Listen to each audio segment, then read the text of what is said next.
Israeli regime's Prime Minister Benjamin Netanyahu traveled to Entebbe early February and met General Abdel Fattah el-Burhan, the head of Sudan's Transitional Sovereign Council, leading to angry protests in Sudan. Hello and welcome to this edition of Africa Today.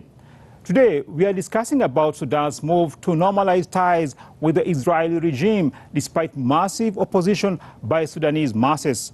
We are also going to focus on the Grand Ethiopian Renaissance Dam and reasons for Egypt's opposition to this multi-billion-dollar project.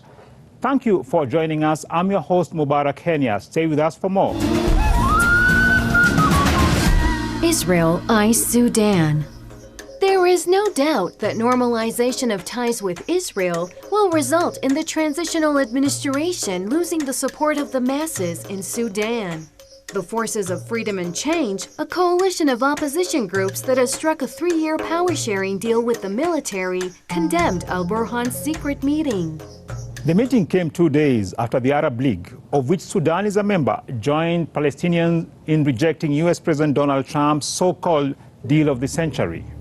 Palestine Liberation Organization, PLO, and other Palestinian factions condemned the meeting.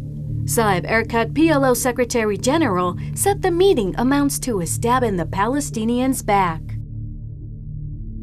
بده يتقرب من الولايات المتحدة وبده يزيح العقوبات وما إلى ذلك، يدفع من جيبته مش من جيبتي. أما أن يأتي هذا اللقاء في الوقت الذي يعلن فيه بنجامين نتنياهو وترامب عن تصفية القضية الفلسطينية وتحويل اسم المسجد الأقصى والحرم الشريف إلى الهيكل، أن يأتي رئيس عربي ليفعل ذلك فينا، هذا كلام حقيقة. الشعب السوداني العظيم شعب، يعني القضية الفلسطينية تسكن السودان. For more on this, we contacted Canadian-based international lawyer Edward Corrigan. Thanks a lot for joining us, Corrigan. Now, what's your take on the sudden meeting between Sudan's Transitional Sovereign Council chairman and Israeli regime's prime minister? Well, first of all, the United Arab Emirates supposedly arranged the meeting between General al-Burhan and Netanyahu. So that's one part of it. I think the situation in Sudan is still in a transition, as the name implies. And I suspect that the pressure from the United States administration, especially Trump and his son-in-law, would be part of that to try to sort of take advantage of the weakness that exists in the Arab world and the Muslim world at the present time. The meeting ignited political tensions in the transitional government, with some Sudanese government ministers claiming they were unaware of the meeting and had heard about it through the media. On the streets, hundreds of Sudanese gathered in Khartoum to demonstrate against the meeting.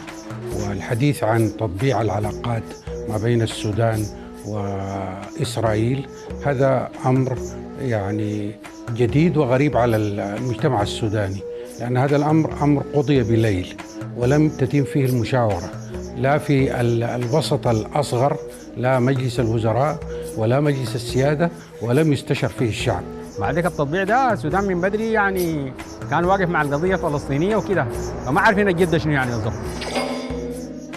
The meeting between al-Burhan and Netanyahu has been widely condemned in Sudan. Can the Sudanese masses stop the normalization of ties with the Israeli regime? The answer is clearly yes. There was a lot of opposition to it. The meeting was held in secret, so nobody was supposed to know about it, not even members of the transitional Sudanese government. And it wasn't until Netanyahu, I guess, bragged about it in a tweet in order to enhance his election chances in the Israeli election that this meeting became public. Amid the protests in Sudan, Omar al-Bashir said he had been advised to normalize relations with Israel in order to improve the situation in his country. Speaking in Khartoum weeks before his ouster, al-Bashir claimed that he had rejected any move to establish ties with the Israeli regime. There are reports that the ouster of al-Bashir was partly orchestrated by Israel to pave way for opening of ties with Sudan. In February 2019, there were reports that the head of Mossad met his Sudanese counterpart in Germany as part of a secret plan by Saudi Arabia, Egypt and the UAE to overthrow al-Bashir. Now, before his ouster, al-Bashir had claimed that he was advised to establish ties with the Israeli regime to remain in power. Do you think his refusal contributed to his overthrow? Americans and others would have suggested that if he wanted to maintain his power, to do something that the Americans want, it would be to recognize Israel and then be able to get extra access to Israeli military weapons and expertise in terms of maintaining himself in power. The Israelis have a long history of working with corrupt dictators and trying to install regimes in the world that are afraid that they will collapse, and I think you can include, Saudi Arabia, Bahrain, and the United Arab Emirates in this group, that people think that the Israelis have a lot of power, and they try to utilize that to maintain themselves. After the now infamous meeting, Israeli planes began overflying Sudan and thus establishing a new corridor. The air corridor has been the most prominent development discussed publicly by both sides. Sudan was listed by the United States government as a state sponsor of terrorism in 1993 over claims of providing material support to al-Qaeda. The meeting between al-Burhan and Netanyahu was reportedly held to lobby removal from this list. The decision to hand over ex-President al-Bashir to the International Criminal Court for crimes he has been accused of committing in Darfur is also seen as part of the efforts by the Sudanese authorities to be removed from the U.S. list. In an attempt to justify his decision to meet Netanyahu, Burhani invoked what is termed as Sudan's security and national interests, thus implying that there was no alternative to normalization with the Israeli occupation in order to gain Washington's support and secure assistance in managing the country's massive debt burden. The new position by Sudan is regarded as betrayal to the aspirations of Palestine's liberation. Palestinians have slammed al-Burhan's meeting with Netanyahu, calling it a betrayal. What's the link between the Entebbe talks and the so-called deal of the century? I think what we see now is that the Zionists are trying to really claw their way into Sudan and trying to really put themselves into this very important strategic country in northern Africa and close, of course, to the Red Sea, to the Middle East, to the Arab world, in order to the rest of the Arab world, in the Arab Peninsula, in order to further increase the power of the Zionist lobby worldwide. The latest move by the Israeli regime to establish ties with Sudan is part of its drive to try and establish ties with African and Arab countries in a bid to boost its battered image globally. Netanyahu is aggressively pursuing a policy of establishing ties with African countries. What's behind such a policy? The policy of Israel in Africa is basically a neo-colonial, neo-imperialist project. We have to bear in mind that Israel is, after all, is a nation founded by Europeans, founded by white colonizers mostly, that were Jewish, at least officially so, but were in fact just European Jewish colonists who were settled there at the behest of the United Kingdom and later on with the support, of course, of the United States and much of the West. Sudan has for decades been part of the Arab boycott of Israel over its occupation of Palestine and other Arab lands. However, Arab regimes including Sudan have been increasingly appeasing and warming up to Tel Aviv in the recent past. Why is establishing ties with Sudan very important for the Israeli regime? It's not surprising that they want to further increase their power over a regional power bloc such as Sudan, which is, after all, a massive country with massive potential to grow into a possible anti-imperialist Islamic republic. And I think the Israelis are really trying to prevent this at all costs, at any cost, and are trying to basically pick off the weak leaders that they see, bribe them off in order to get their, to basically put their footprint down on East Africa and on North Africa.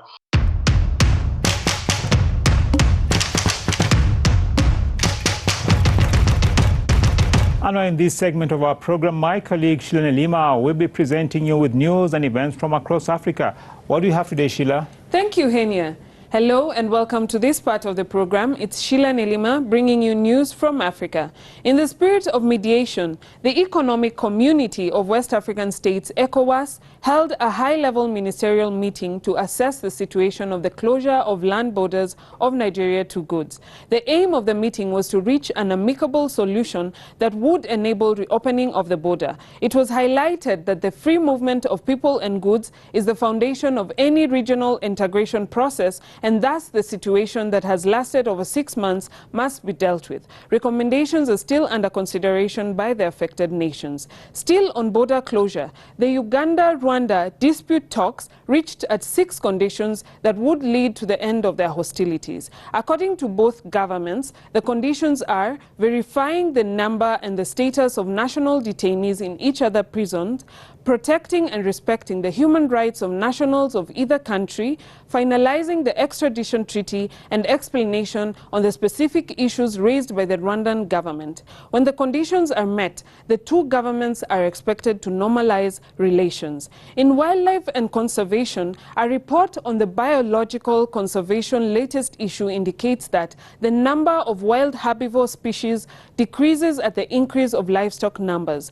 This, they say, is due to the competition for space, forage and water. The study was carried out in Laikipia, Kenya, where endangered species such as the reticulated giraffe, gravy zebra, Beisa oryx and gerenak call their native home. The study finds that maintaining pasture quality, vegetation diversity and wildlife-friendly private properties is essential for conservation. Proceeding on environmental matters, a recent report now links climate change to increase in violent conflict and insecurity, especially in Africa. Rising sea levels, floods, droughts, shrinking lakes, drying of waterfalls, all these are said to trigger conflict between territories over water and food. According to the International Crisis Group, conflict over land and water dates back decades in the Sahel region and has been growing rapidly with the changes in climate. In the field of economics, the African Development Bank called out the World Bank for remarks made insinuating that the Development Bank lends too quickly, contributing to the continent's debt problem. The bank defended its stand, saying that their strategy is to offer the clients what they need and that they recognize and closely monitor upward debt trends and see no risk of debt distress. Now to the African art scene, Africans in the diaspora are living it up. One Vibe Africa and Seattle Art Museum presented the 5th annual Kijiji Night 2020.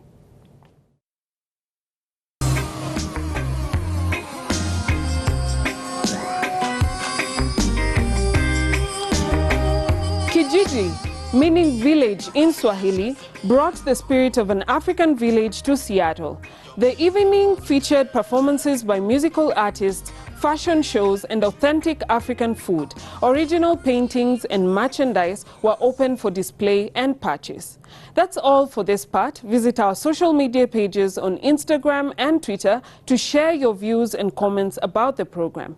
Do stay tuned. We will be back soon.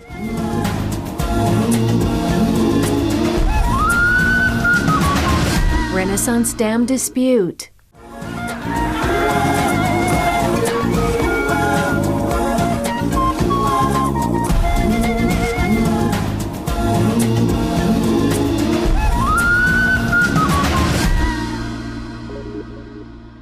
Ethiopia is building Africa's biggest hydroelectric dam on the Nile River, considered the longest river in the world. The construction of the $4 billion dam, known as the Grand Ethiopian Renaissance Dam, was announced in early 2011, at a time when Egypt was in political turmoil following a popular uprising that toppled former dictator Hosni Mubarak. Egypt strongly opposed the dam's construction, triggering a major water dispute that threatens stability in Africa. Neighboring Sudan also backs the construction of the dam located near its border with Ethiopia. With the capacity of a massive 6,500 megawatts, it will produce more power than the country currently consumes. By exporting excess power to neighboring countries, Ethiopia will get the much-needed hard currency. Now, to further analyze this issue, we are joined by Eric Wahlberg, a Canadian-based author and journalist. Thank you, Mr. Wahlberg, for joining us. Now, our first question, Is the massive dam project necessary for Ethiopia, especially considering the high cost and the risk of destabilizing the region? I think that there's no reason that Ethiopia shouldn't have more use of the Nile. The Nile begins in Ethiopia, and the only dams so far are in Egypt, far downstream, and they only benefit Egypt. So I can understand that Ethiopia should have this dam in agreement with the other riparian nations, the nations that where the river flows through those nations. For Egypt, a country which most of its territory consists of desert areas, the Nile is a crucial issue that shapes domestic and foreign policy. Egypt considers the building of any dam on the Nile upstream as an existential threat. Meanwhile, for over 100 million Ethiopians, a country that has suffered devastating droughts and famines, the dam is a lifeline. Is Egypt justified in opposing the project and preventing other Nile Basin countries from making use of this vital river? Egypt really doesn't have a leg to stand on in this, to be frankly. It's had the use of all of the water for, and really going back millennia. It has, because it is the Delta region, which is rich in soil, and Egypt's for millennia, 3 millennia, as long as there's been civilization, it has been the great. The Egyptian government serves U.S. interests in the region and controls the Suez Canal, an extremely important waterway for the world economy. This has been pointed out as one of the reasons the U.S. decided to mediate the Renaissance Dam dispute. Meanwhile, a confused U.S. President Donald Trump falsely claimed that he deserved the 2019 Nobel Peace Prize awarded to Ethiopian Prime Minister Abiy Ahmed. Trump made the claims during a rally in Ohio. I'm going to tell you about the Nobel Peace Prize. I'll tell you about that. I made a deal. I saved a country. And I just heard that the head of that country is now getting the Nobel Peace Prize for saving the country. I said, did I have something to do with it? Yeah, but you know, that's the way it is. As long as we know, that's all that matters, okay? That's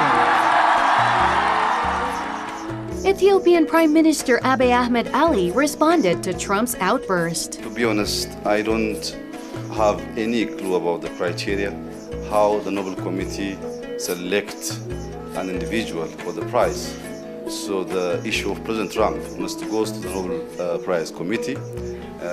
I'm not aware how they elect or select someone to provide the prize. And I'm not working for the prize. I'm working, that peace is a very critical thing for our region. And if they recognize, and if President Trump complained, it must go to Oslo, not to Ethiopia. What are the interests of the United States in mediating between Egypt and Ethiopia on Renaissance Dam dispute? But China has been the big backer of the dam. Its resources are there, its funding.